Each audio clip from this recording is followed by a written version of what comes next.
molino aparecen algunos fragmentos de cerámica de grandes dimensiones, contenedores de grandes dimensiones. Nos aparecen también una serie de elementos como este, que es una estela decorada con grabados, la gran estela pétrea. Y aquí tenemos, bueno, pues tenemos los recipientes, el molino, parte de la estela, junto con algunos elementos, como elementos óseos, etcétera, vinculados a un tipo de hábitat, una habitación normal, una estructura habitacional normal. Bueno, aquí tenemos ya limpio todo lo que es el nivel de abandono, hay una cerámica, ven alguna pequeña estela más puesta de pie, la estela me parece decorada, el molino, los elementos. Todo esto en un verano que pensábamos estar solamente 15 días y tuvimos que prolongar la excavación casi un mes, y aún así, bueno, los chicos que nos queremos ir, pero que no nos vamos a ir porque esto se está poniendo cada vez más interesante. Bueno, aquí tienen ustedes el nivel de abandono. Nivel de abandono, repito, siglo IV. Esto nos indicaba que el sitio tenía mucho más atrás. Bueno, para que vean la estructura, ya tenemos la estructura levantada. Lo curioso es que cuando levantamos este nivel y este otro nivel, cuando levantamos los materiales, nos aparecen unos suelos rojizos, unos 40 centímetros por debajo del nivel exterior. Es decir, que la casa se excavó y una vez que excavado se hizo el muro, o sea que es una casa honda, para entendernos. Ahí viene el término, esos términos de Lanzarote. Bueno, pues una casa por debajo, 40 centímetros por debajo, una estructura, pero curiosamente una estructura cuadrangular o rectangular. Aquí tiene parte de uno de los recipientes cerámicos que aparecieron, esto es en estado fragmentario, luego se construyó. Ahí tiene una estructura desde una foto vista de arriba. Esta foto se la debemos a Sergio se nos subió en la escalera alta y bueno, hizo la foto. Ahí está por ahí también. Bueno, aquí algunos de los elementos que aparecen.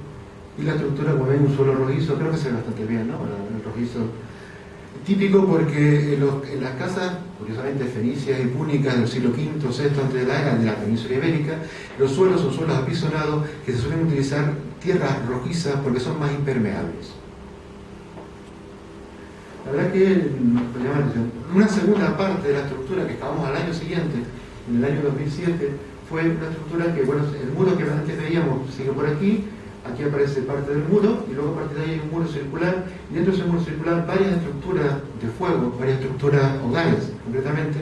Unos hogares curiosos porque aparece mucho material de cenizas, etcétera, y que pudimos fechar ya a partir del siglo VI antes de la era. Con lo cual la ocupación del sitio por lo menos era anterior al siglo VI antes de la era. Evidentemente esto nos echaba para atrás, en el caso concreto de Lanzarote, casi 6 siglos. No nos colocaba a la altura de Tenerife. En Tenerife tenemos fechas en torno al siglo X antes de la era, pero nos estaba colocando cada vez mucho más atrás. O sea, en una isla donde en principio las fechas no pasaban del cambio de era, más o menos, ya estábamos 6 siglos más atrás. Bueno, aquí tiene el hogar. Quizás el elemento más interesante sea este banco, un banco adosado al muro, que aparece. Por aquí aparecieron varias estelas, molinos, etcétera. Bueno, más molinos, en este caso fechados en el siglo VI, con lo cual los molinos ya se iban ya a fechas cada vez más próximas a los molinos púnicos del Mediterráneo occidental. Parte de la estructura que antes veíamos, la zona de hogares, con parte de los hogares que estamos viendo, aquí parte de la zona que se dejó sin excavar. Y luego, esta es ya la estructura completa, ya el dibujo completo. Esta es la estructura inicial, donde teníamos el nivel de abandono, la estructura cuadrangular, el muro sigue por aquí, aquí tenemos el banco, los hogares y la estructura circular que cierra los hogares con varias cubetas de almacenamiento destinadas pues, a distintos tipos de cosas. Entre ellas encontramos pues, varios grandes depósitos cerámicos para ese almacenamiento. Esta estructura, bueno, ahora miramos la fecha, tiene una fecha. Bueno, esta es la secuencia estratigráfica. Aquí tenemos parte del muro, este es el nivel profundo, aquí tenemos la mancha del hogar, el estrato 1, que es el más reciente, posterior ya al abandono, y este nivel, que es el nivel 2, el más profundo, con los hogares. Las fechas que tenemos son estas, para que se hagan una idea aproximada. En el exterior de la estructura, fuera de la estructura, por tanto una zona que no se toca. Dentro de la estructura sí se toca, porque la gente que vive dentro de la estructura, dentro de una casa, limpia. Y evidentemente lo que nos queda de una casa es lo último, salvo en la zona de hogares donde sí quedan cosas anteriores. Por tanto, en la zona del interior quedaron fechas del siglo IV, las últimas, del abandono. Pero si excavamos fuera, que fue lo que hicimos, excavar fuera de la estructura, evidentemente, zonas que no se limpiaron, ahí quedaron restos muy antiguos. Y los restos muy antiguos nos daban 960 antes de Cristo en fechas calibradas. Estamos ya en el siglo X antes de la era. Esto evidentemente para materiales que luego ya veremos asociados a ánforas de tipo fenicio y púnico. Evidentemente esto nos ponía en un aprieto, porque los datos más antiguos que teníamos para el occidente mediterráneo, para Cádiz, datos arqueológicos que no literarios, nos ponían como mucho en el siglo VIII-IX para Cádiz. Sabemos que, bueno, Patérculo, Plinio el Viejo, Pseudo-Aristóteles, etc., nos citan la fundación de Cádiz en el 1104 antes de la era, es decir, que esto todavía tenía 150 años más joven. Pero en cualquier caso, los datos arqueológicos de Cádiz, también Cádiz es una ciudad que no está acabada del todo, pero no nos ponía mucho más allá del siglo VIII-IX. Y esto, un siglo X para Canarias, fuera, en el extremo, fuera del Mediterráneo occidental, evidentemente nos colocaba en un aprieto, porque era decirle a los gaditanos: señores, van a tener que excavar otro sitio y buscar fechas más antiguas, porque si aquí hay fenicio púnico con fecha del siglo X, ustedes tienen que traerlos ahí. Cosa que además es curioso, porque están apareciendo con fechas muy antiguas en Huelva, o están apareciendo con fechas de ese siglo más o menos 10 también, 9, 8, 9, 10 incluso en algún sitio de Huelva, y ya luego para el siglo IX en toda la zona de lo que es la costa atlántica portuguesa. Bueno, 960, nos aparecen unas fechas en torno a los 530, siglo VI, y para el final del estrato una fecha de los siglos, dos fechas en realidad, 330, 380, o sea, siglo IV. El estrato 2, el más profundo, el estrato de alguna manera más profundo y más antiguo de este yacimiento, iba del siglo X al siglo IV, que es el momento en que se utilizó la estructura, y luego se abandonó. Y a partir de ahí, el estrato superior, el estrato 1, conseguimos fechas del 180, del 180 a.C., del 40 a.C., del 240 a.C. Y se fijan, son fechas que van de la más antigua a la más reciente, es decir, esto funciona como tiene que funcionar la arqueología: lo más profundo es lo más antiguo y lo más superficial es lo más reciente. Lo más profundo es lo más antiguo y lo más superficial es lo más reciente. Y además, como si se fijan, no hemos funcionado con una sola fecha, con una sola datación. Tenemos 9 dataciones, lo que en arqueología se llaman series de dataciones. ¿Por qué? Porque con series de dataciones podemos fechar, como estamos fechando aquí, el comienzo del estrato, la parte intermedia del estrato y la parte final del estrato. La parte inicial del estrato, la parte intermedia y la parte final del estrato. Con lo cual no tenemos una sola fecha. Ustedes me dicen que tenemos una sola fecha, en el siglo VI. Todos tenemos una... Bueno, sabemos que el yacimiento es del siglo VI, pero no sabemos si el yacimiento comienza en el siglo VI. No sé si me estoy explicando. Bien, pues esta es la idea un poco de lo que estaba dando. Como si se fijan ustedes, teníamos en Lanzarote un yacimiento del siglo X que evidentemente rompía un poco todo el esquema. Y rompe con todo el esquema, ¿por qué? Porque todavía se sigue afirmando por ahí que el poblamiento de Canarias se produce en torno al cambio de era y son los romanos. Y aquí tenemos 10 siglos antes del cambio de era y no son los romanos. Tienen que ser otra gente. Tienen que ser otros navegantes que estén navegando en torno al siglo X por esa zona. Y por esta zona, navegando en el siglo X, solamente hay fenicios y posteriormente púnicos. Bueno, aquí algunos de los materiales que aparecieron, alguna estela, como esta estela romboidal, un pequeño micromolino de 6 centímetros, fechado en el hogar en el siglo VI, algunas tapaderas en material volcánico. Bueno, un fragmento curioso, porque es un fragmento de ánfora lixita, procede del Ixus, también es púnica, ya posterior al siglo III-IV, y un fragmento de ánfora de la que llaman Cádiz A4, que son ánforas que proceden están fechadas dentro del siglo III-IV antes de la era también. Son materiales de esa zona. Bueno, aquí tenemos algunos más, algunas de las ánforas más gaditanas. Aquí tenemos una mañá A4, una mañá D, que es una fechada también en el siglo IV, una púnica en el siglo IV. Y aquí tenemos un fragmento de terracota que corresponde a una de esas pequeñas figuras votivas tan típicas de lo que es del sur de la península ibérica y la zona de Baleares, también del siglo V-IV antes de la era. Y luego un elemento curioso, quizás el micro recipiente más pequeño de toda Canarias. Estos son centímetros, que tienen 2 centímetros, o sea que esto me llega aproximadamente a los 2 centímetros de diámetro y al 1,5 centímetros de alto.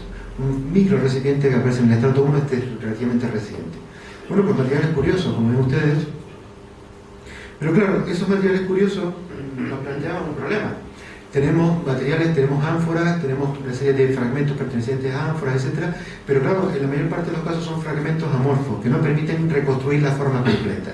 Entonces lo que hicimos fue aplicar la analítica. Es decir, bueno, hay analítica, se puede hacer analítica petrográfica, se analizan los componentes mineralógicos de la cerámica y esos componentes mineralógicos de la cerámica nos van a decir al menos el alfar o la zona de procedencia de esos componentes y en muchos casos incluso la forma del recipiente. Luego hicimos lo que se llama el análisis de correspondencia corregido. Esto es una cosa que hacen los que hacen estadística, los informáticos y estas cosas. Nosotros los de historia quizás no nos metamos tanto, pero bueno, en nuestro equipo hay gente para todo y nos hacen este tipo de cuestiones. Y lo que hicimos básicamente es una comparación entre nuestras muestras, las muestras de Buenavista, que son estas que tienen cruces. Aquí hay una más con cruces. Estas serían las muestras, y estas son muestras, el resto, las que tienen colores, que son círculos y cuadrados, corresponden a muestras que se hicieron una analítica que se hizo muy completa en la zona de Alicante, un sitio que se llama La Fonteta, es una colonia fenicia de La Fonteta. Hicieron un análisis completo de un montón de cerámicas de todo el Mediterráneo occidental. Ahí tienen ánforas de Cádiz, de la zona de Málaga, incluso hasta de Cartago. Bueno, pues lo que hicimos fue básicamente comparar la composición de nuestras cerámicas con la composición de la cerámica de La Fonteta. Y bueno, esto es sorpresa que hay algunas que se parecen completamente a algunas de las que aparecen, por ejemplo, en Málaga, en la zona de Alicante, en la zona de Cádiz, otras que se parecen a las de Cartago. Estas son cartagineses, porque aquí tenemos dos fragmentos que se parecen a las de Cartago.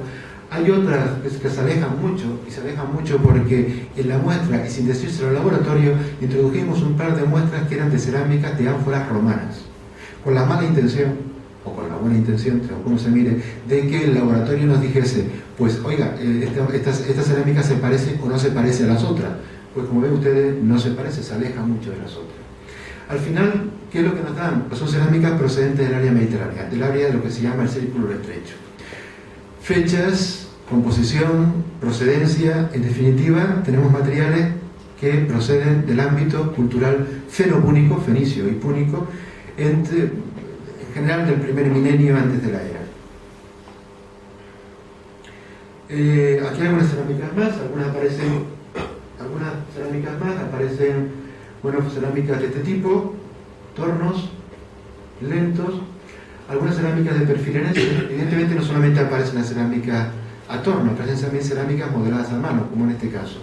Son cerámicas bastante extrañas hasta ahora, a lo que conocimos en Lanzarote por los perfiles en ese. Son cerámicas que son comparables a lo que tendríamos en el ámbito del Mediterráneo occidental en el bronce final, inicios del hierro. Es decir, lo que sería en el sur de la península ibérica Tartesos, para entenderlo, o en el norte de África bronce final. Es de ese ámbito, de esas poblaciones libias, o paleobereberes, para entenderlo, tenemos ese material. Es decir, cerámica que tenemos una especie de mezcla entre materiales muy antiguos del ámbito, digamos, de las colonizaciones fenicias y cerámicas también muy antiguas del ámbito de los indígenas.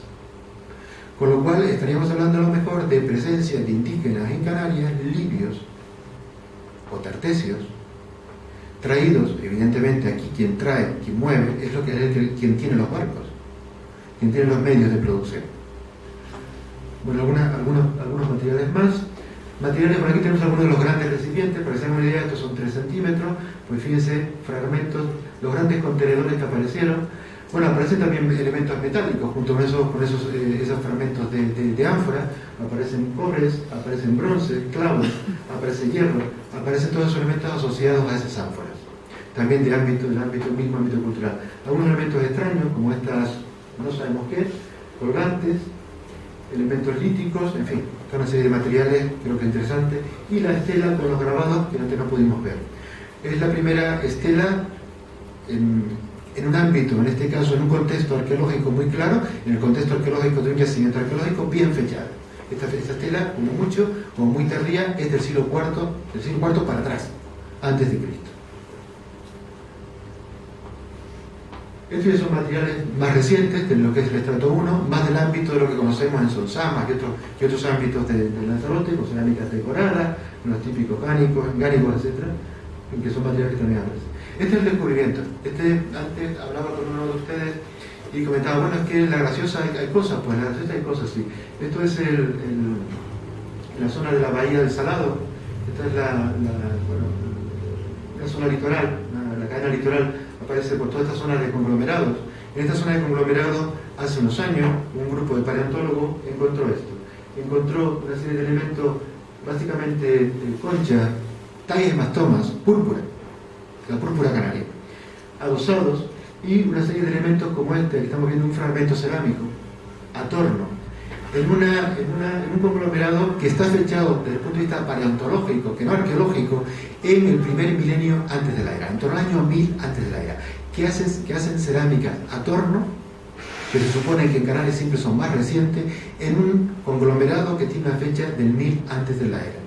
Claro, evidentemente, cuando entran los arqueólogos en contacto con este material, se fechan por termoluminescencia la cerámica y se fechan también en torno al año 1000. Fechas que están muy próximas, por tanto, a la fecha que hemos comentado para Buenavista. No les hablo más de este yacimiento porque sería de alguna manera cargarme la conferencia de la doctora del Arco. Ella les comentará mucho más y desde luego les animo porque es una cosa muy muy interesante.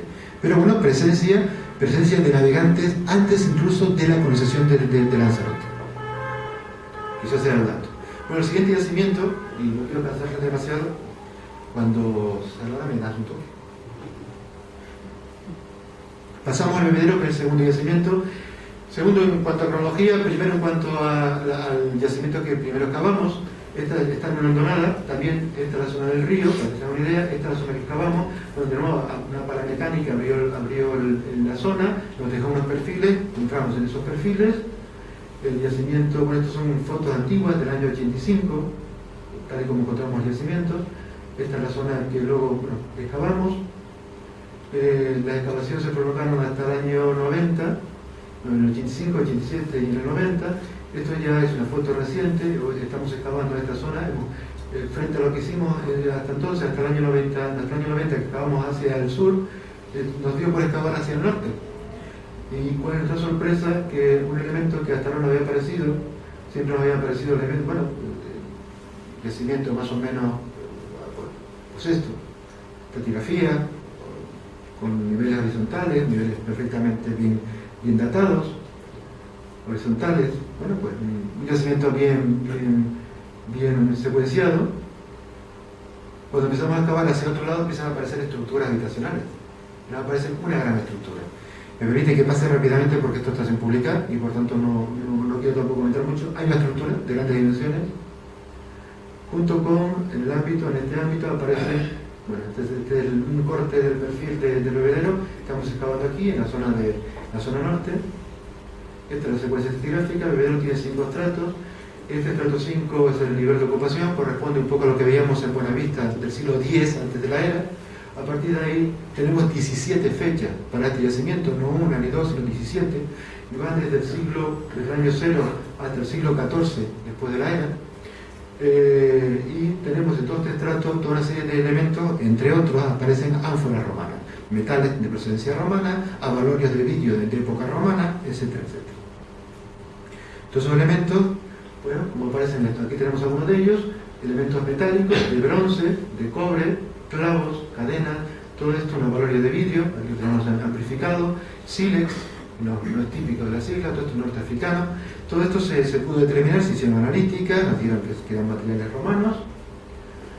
Más materiales romanos, aparecieron sobre todo ánforas como estas que proceden, bueno, se hizo también analítica cerámica de componentes, de litografía, es decir, para ver la procedencia, los alfares. Esta concretamente es de la Campania, esto es Roma. Esta ánfora procede de Roma. Y tiene una fecha que, por la forma, tiene una fecha entre el siglo I antes de la era y el siglo I después de la era. En esa sintonía más o menos. Luego aparecen otras, estas son algunos cuellos de ánfora, evidentemente. Esta también se hizo litología, aquí tenemos la microfotografía, quitamos la microfotografía y que nos da la vética, sur de la península ibérica, para el siglo I al 5 después de la era. Bueno, más materiales, aquí aparecen otros fragmentos, también litología. La litología también nos indica la procedencia, la litología nos indica Cartago. Vuelve a aparecer Cartago otra vez en nuestra historia. Lo teníamos ya en Montaña Mina y ahora vuelve a aparecer Cartago. Una ánfora romana, en realidad dos ánforas romanas, dos tipos diferentes, una pícola y una bengasi. Bueno, dos formas. Bueno, aquí tienen ustedes las reconstruidas cuáles son las ánforas que aparecen en el velo. Las formas Dresser, las formas 1, la 14, la 20, la 23, la 51 y la bengasi, aquí falta la pícola que no está. Esas son las formas anforoides que aparecen. Vamos a ver, no es una ánfora que aparezca en un barco determinado. A veces ha dicho, no, es que esas ánforas pertenecen a un barco que se perdió y que recaló en Lanzarote y que perdió las ánforas. Un barco no pierde ánforas del siglo I antes de la era y ánforas del siglo V después de la era. O pierde ánforas del siglo III, o del siglo II, o del siglo I, pero no todas juntas.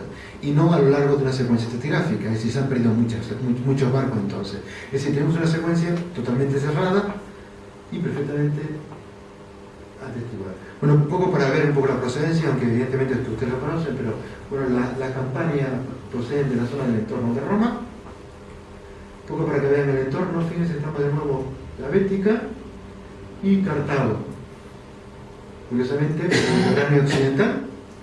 Esto se llama Círculo Estrecho y esto se llama Círculo de Cartago. Y en esos círculos hay todo un ámbito comercial que llega hasta las Casitérides y llega yendo hacia el sur hasta más abajo de Canarias.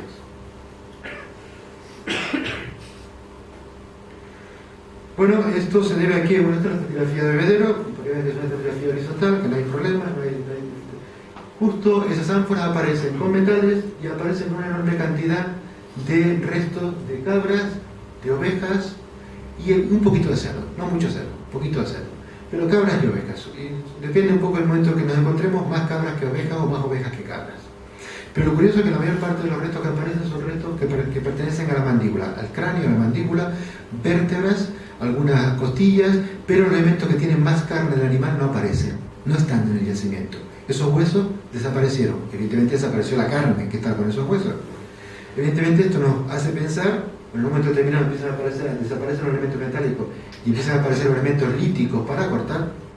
Y todo esto está vinculado pues, a un proceso que nosotros llamamos de explotación de ese entorno, donde se explotan recursos pesqueros, donde se explotan recursos agrarios, ganadería y agricultura, donde hay un proceso integrado, donde bueno, hay sacrificio. Bueno, digo esto porque las cabras y ovejas se sacrificaban cuando tenían entre 16 y 18 meses, lo que nos lleva a que las cabras se sacrificaban aproximadamente de los meses de febrero a abril, justo antes de que la mar estuviese abierta, justo antes de que se pudiese navegar hacia Canarias. Sí, en los meses de mayo a agosto, más o menos septiembre, son los meses en que se puede navegar hacia Canarias, los meses en que los antiguos, si me refiero a la antigüedad tardía, hablaban de que está la mar abierta, se podía navegar no antes ni después, pero entonces antes o después la mar no estaba abierta. Bueno, pues en ese proceso, en esa presencia de ánforas y demás, el responsable, desde nuestro punto de vista, es este señor, Juba II, un monarca presente en el norte de África a partir del final del siglo I antes de la era y primer cuarto del siglo I después de la era, que fue el primer monarca mauritano, de la Mauritania tingitana, monarca interpuesto por Augusto, pero en fin, al cabo, el monarca que puso en explotación las factorías fenicias y púnicas de la costa marroquí y que, recuerden, aparece en Plinio, aparecen obras de Juba II, cuando se refiere a Canarias se refiere como a sus islas. Las islas en donde probablemente inició un proceso de explotación que tiene que ver con todo esto.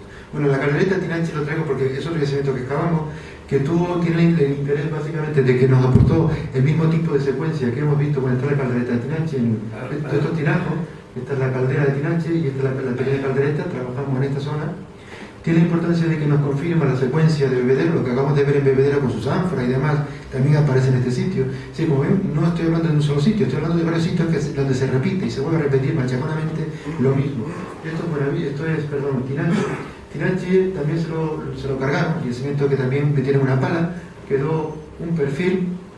Ese perfil fue donde fuimos a trabajar, aquí tenemos el perfil.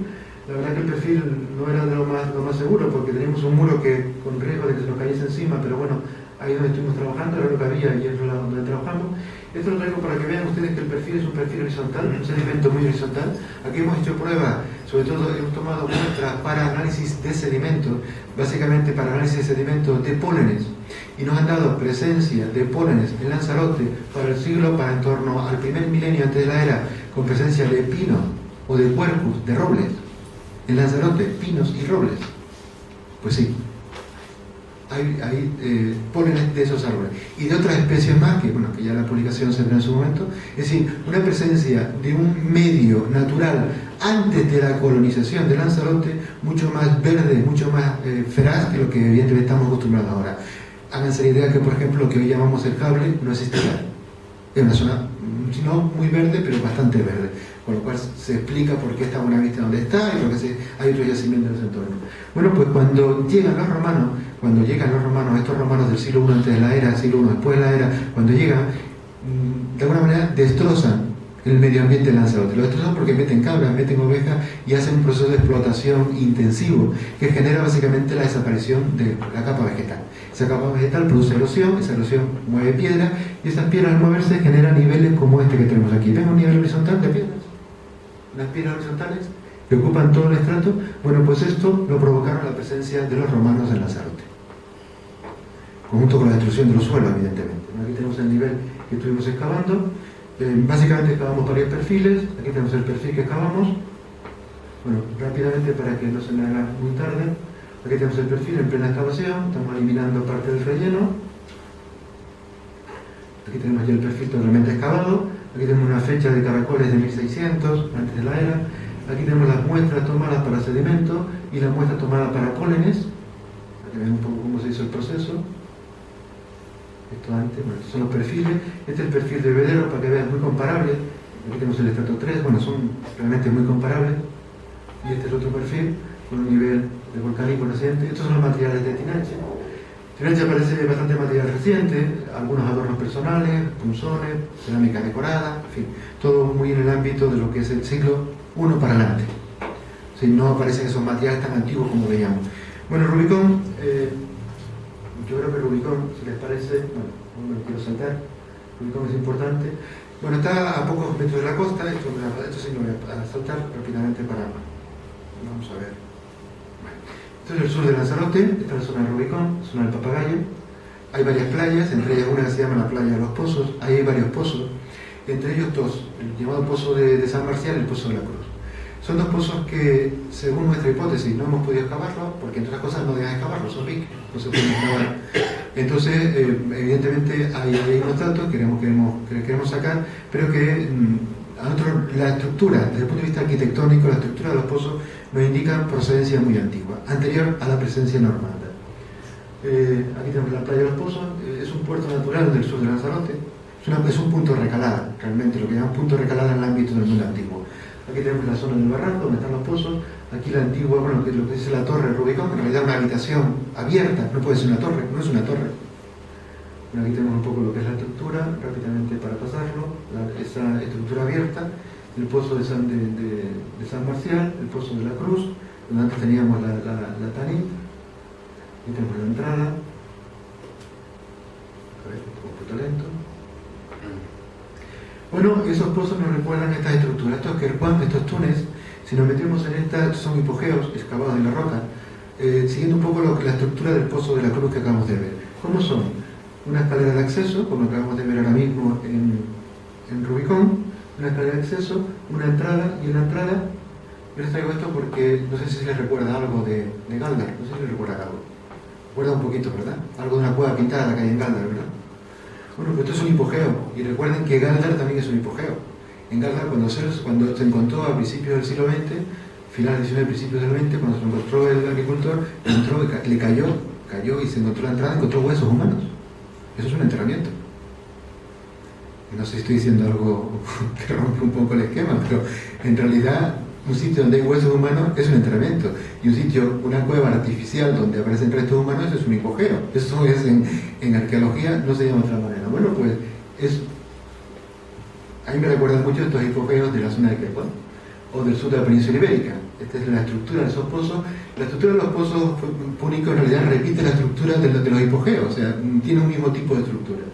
Y estos son cisternas, es decir, el otro pozo es realmente una cisterna, no es un pozo en el sentido estricto, son varias cámaras intestadas y en realidad repite la estructura de las cisternas romanas que hay en todas las fachadas atlánticas de Marruecos, por ejemplo, en Sala, y varios de los yacimientos o de los sitios arqueológicos, Lixu, etcétera, que están en esa parte de África. Nuestro interior son fotos de serra, traje las fotos